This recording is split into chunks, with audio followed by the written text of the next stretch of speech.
Assalamualaikum warahmatullahi wabarakatuh. Dalam video kali ini, saya akan mempresentasikan materi produk kreatif kewirausahaan tentang metode perakitan produk. Sebelum itu, kenalkan nama saya Putri Febrika Aulia dari kelas 12 Teknik Komputer dan Jaringan 3.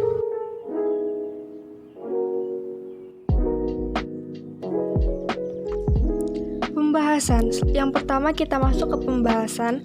Terdapat 3 inti pokok utama yang akan kita bahas dalam presentasi kali ini. Yang pertama ada konsep lini perakitan, yang kedua konsep perakitan jaringan RT/RW-net, dan yang ketiga line balancing. Bagian A yang pertama, pengertian lini perakitan. Lini perakitan merupakan suatu sistem yang terdiri dari pekerjaan dan mesin untuk menghasilkan suatu produk. Lini perakitan juga dapat dideskripsikan sebagai sebuah proses pemabrikan di mana bagian-bagian suatu produk dirakit dan digabungkan satu persatu dengan urutan tertentu hingga menjadi produk lengkap akhir. Bentuk paling terkenal dari konsep lini perakitan adalah lini perakitan yang dikembangkan oleh Ford Motor Company pada tahun 1908 dan 1915. Permasalahan penting dalam penyeimbangan lini adalah yang pertama penyeimbangan lini antar stasiun kerja dan yang kedua menjaga kelangsungan produksi di dalam lini perakitan. Dalam hal ini, keseimbangan kapasitas antar stasiun kerja sangat penting bagi efisiensi dan produktivitas tata letak produk ini. Adapun keunggulan dan kelemahan dari tata letak berdasarkan produk adalah sebagai berikut. Keunggulan yang pertama, ongkos penanganan material lebih rendah. Pekerjaan pada setiap mesin terspesialisasi sehingga bisa disederhanakan dan dikerjakan oleh karyawan yang keterampilannya rendah dan murah. Persediaan bahan setengah jadi rendah dan pengendalian produksi lebih disederhanakan karena variasi produk rendah dan aliran bahan sudah terdefinisi dengan jelas. Dan kelemahannya adalah ketidakfleksibelan. Yang kedua ada konsep lini dalam tata letak berorientasi produk. Dalam tata letak berorientasi produk dikenal 2 macam lini, yaitu yang pertama, lini pabrikasi merupakan lini produksi yang membuat komponen dan biasanya menggunakan mesin-mesin untuk membuat komponen tersebut.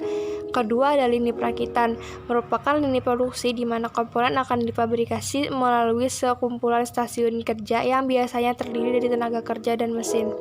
Untuk menciptakan keseimbangan di setiap lini diperlukan suatu proses penyeimbangan untuk menyeimbangkan waktu di setiap stasiun kerja. Proses penyeimbangan tersebut dikenal dengan konsep line balancing atau penyeimbangan lini. Yang ketiga ada metode perakitan.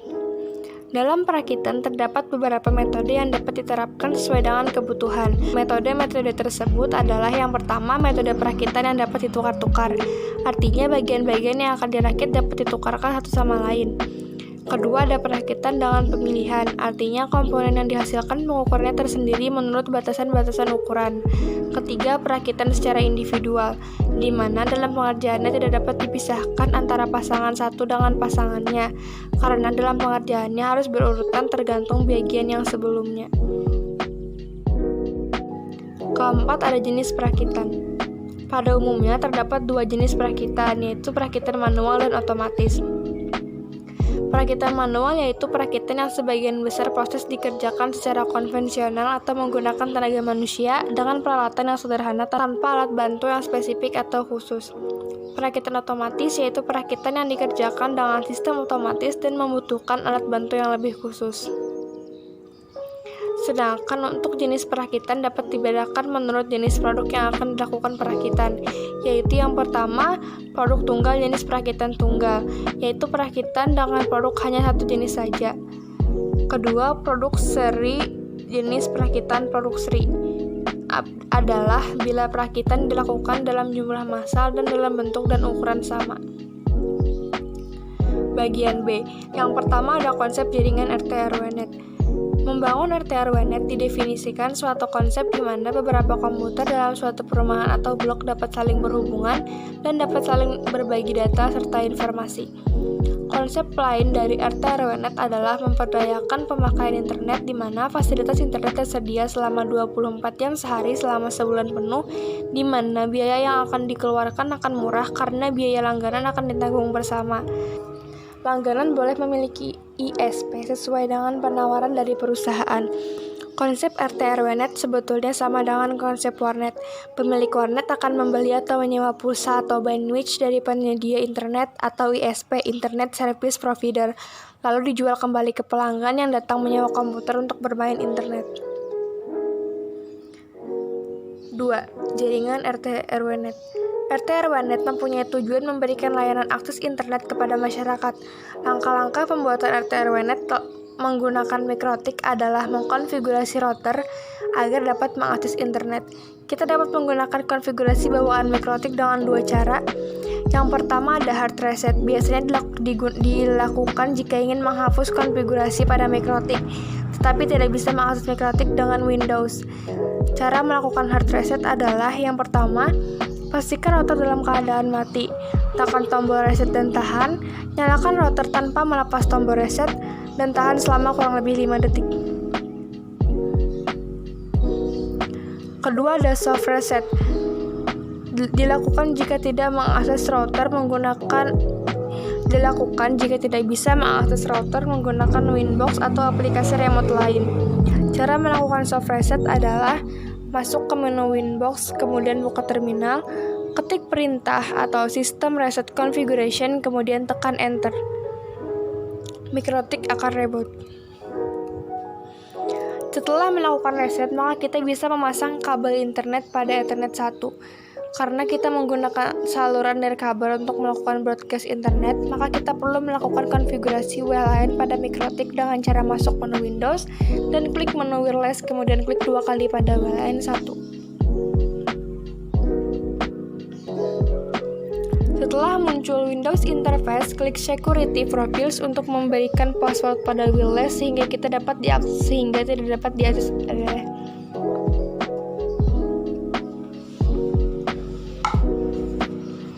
Untuk memberikan password pada wireless sehingga tidak dapat diakses oleh sembarangan orang.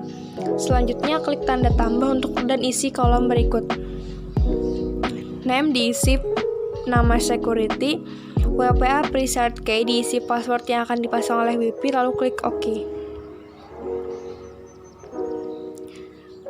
Selanjutnya klik tab wireless, kemudian klik tab interface, klik 2 kali pada WLAN 1 dan isikan konfigurasi pada kolom berikut.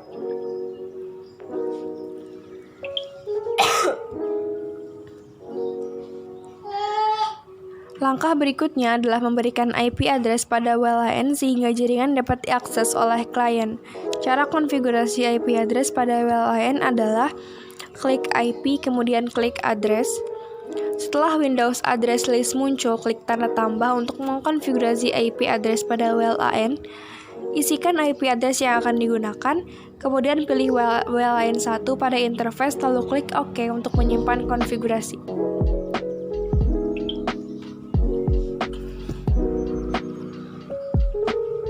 Langkah konfigurasi pembagian bandwidth adalah buka Winbox dan klik Q pada menu kiri sehingga muncul Buka Winbox dan klik Q pada menu kiri sehingga muncul Winbox Q list. Kemudian setting Q parent sebagai kontrol bandwidth yang akan kita bagikan ke klien.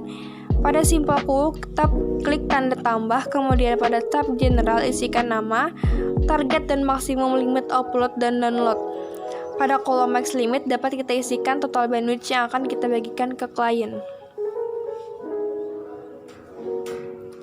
Untuk memberikan aturan pada klien dapat dengan membuat child queue yang mana target address dapat ditentukan dengan mengisikan IP address klien. Kolom IP klien diisikan alamat IP klien. Max limit diisi bandwidth yang akan didapatkan klien. Klik apply untuk menyimpan.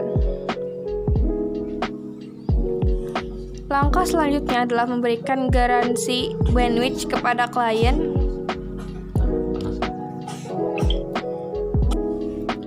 Langkah selanjutnya adalah memberikan garansi bandwidth kepada klien sehingga klien tidak kehabisan bandwidth. Yang pertama, masuk tab Advanced, isikan limit add dengan bandwidth minimal dan tentukan parentnya. Klik OK untuk menyimpan konfigurasi. Ulangi langkah C dan D untuk memberikan limitasi pada klien lain. Jangan lupa ulangi langkah C dan D untuk memberikan limitasi pada klien lain. Jangan lupa menentukan target address-nya. Bagian C, yang pertama ada definisi line balancing. Line balancing didefinisikan sebagai suatu analisis yang mencoba melakukan suatu perhitungan keseimbangan hasil produksi dengan membagi beban antar proses secara keseimbang sehingga tidak ada proses idle akibat terlalu lama menunggu keluarnya produk dari proses sebelumnya. Line balancing merupakan penyeimbangan penugasan elemen-elemen kerja dari suatu lintasan perakitan ke stasiun kerja untuk meminimumkan banyaknya stasiun kerja dan meminimumkan total harga idle time pada semua stasiun kerja untuk tingkat output tertentu, sehingga memperoleh suatu arus produksi lancar dalam rangka mendapatkan utilisasi yang tinggi pada fasilitas tenaga kerja dan peralatan produksi. Line balancing merupakan penyeimbangan penugasan elemen-elemen kerja dari suatu lintas perakitan ke stasiun kerja untuk meminimumkan banyaknya stasiun kerja dan meminimumkan total harga idle time pada semua stasiun kerja untuk tingkat output tertentu, sehingga memperoleh suatu arus produksi yang lancar dalam rangka mendapatkan utilisasi yang tinggi pada fasilitas tenaga kerja dan peralatan produksi. Kedua, tujuan menyusun line balancing. Keseimbangan lintas perakitan bertujuan agar suatu pekerja dapat diselesaikan dengan beban yang sama pada standar. Subscribe to view the full document. Pekerjaan yang membosankan bagi pekerja, investasi mahal pada mesin-mesin khusus, dan saling bergantung antar mesin pada suatu lintasan sangat tinggi. Ketiga, manfaat line balancing atau keseimbangan lini. 4. Penggunaan line balancing. Berikut ini langkah yang diperlukan untuk menyeimbangkan lini produksi atau line balancing. Mengetahui time setiap stasiun kerja, membuat rincian proses, memahami waktu yang dibutuhkan pada setiap kegiatan proses, identifikasi stasiun kerja yang memiliki selisih waktu, analisis dan lakukan tindakan penyeimbangan, dan terakhir evaluasi dan pemantauan hasil. Kelima, masalah yang dihadapi dalam lintasan kritis. Berikut ini masalah utama yang seringkali dihadapi dalam lintasan produksi yang ditemukan Beagle 1952 adalah: yang pertama, kendala sistem yang berkaitan erat dengan perawatan dan maintenance, menyeimbangkan beban kerja pada beberapa stasiun kerja. Adapun tanda-tanda ketidakseimbangan pada suatu lintasan produksi adalah: yang pertama, stasiun kerja yang sibuk dan waktu menganggur yang mencolok. Kedua, adanya produk setengah jadi pada beberapa stasiun kerja. Buffa 1987 mengemukakan bahwa untuk mencapai keseimbangan lini dapat dilakukan dengan cara penumpukan material, penggerakan operator, pemecahan elemen kerja, perbaikan operasi kerja, dan perbaikan performasi operator. Keenam, metode pemecahan dalam line balancing. Yang pertama ada metode heuristik. Metode yang berdasarkan pengalaman, instruksi atau aturan-aturan empiris untuk memperoleh solusi yang lebih baik dari sebelumnya. Kedua, metode analis dan matematis. Metode penggambaran dunia nyata melalui simbol-simbol matematis berupa persamaan dan pertidaksamaan. Dan yang ketiga, metode simulasi. Metode yang meniru tingkah laku sistem dengan mempelajari interaksi komponen-komponennya. Ketujuh, keseimbangan lintas produksi. Yang pertama ada permasalahan keseimbangan lintas produksi, dan yang kedua pengaruh kecepatan lintas terhadap penyusunan stasiun kerja. Precedence diagram sebenarnya merupakan gambaran secara grafis dari urutan operasi kerja serta ketergantungan pada opsi kerja lain yang tujuannya untuk memudahkan pengontrolan dan perencanaan kegiatan yang terkait di dalamnya. Adapun tanda yang dipakai dalam precedence diagram adalah: yang pertama, simbol lingkaran dengan huruf atau nomor di dalamnya untuk mempermudah identifikasi asli dari suatu proses produksi. Kedua, tanda panah menunjukkan ketergantungan dan urutan proses produksi. Ketiga, angka di atas simbol lingkaran adalah waktu standar yang diperlukan untuk menyelesaikan setiap proses produksi. 9. Istilah-istilah dalam line balancing. Yang pertama ada waktu menganggur, idle time. Kedua, keseimbangan waktu senggang, balance day. Ketiga, efisiensi stasiun kerja. keempat, efisiensi lintas produksi atau line efisiensi, kelima, smooth index, dan yang keenam, workstation. Sekian presentasi dari saya. Jika terdapat kesalahan dalam penulisan dan pengucapan, mohon dimaafkan. Terima kasih. Wassalamualaikum warahmatullahi wabarakatuh.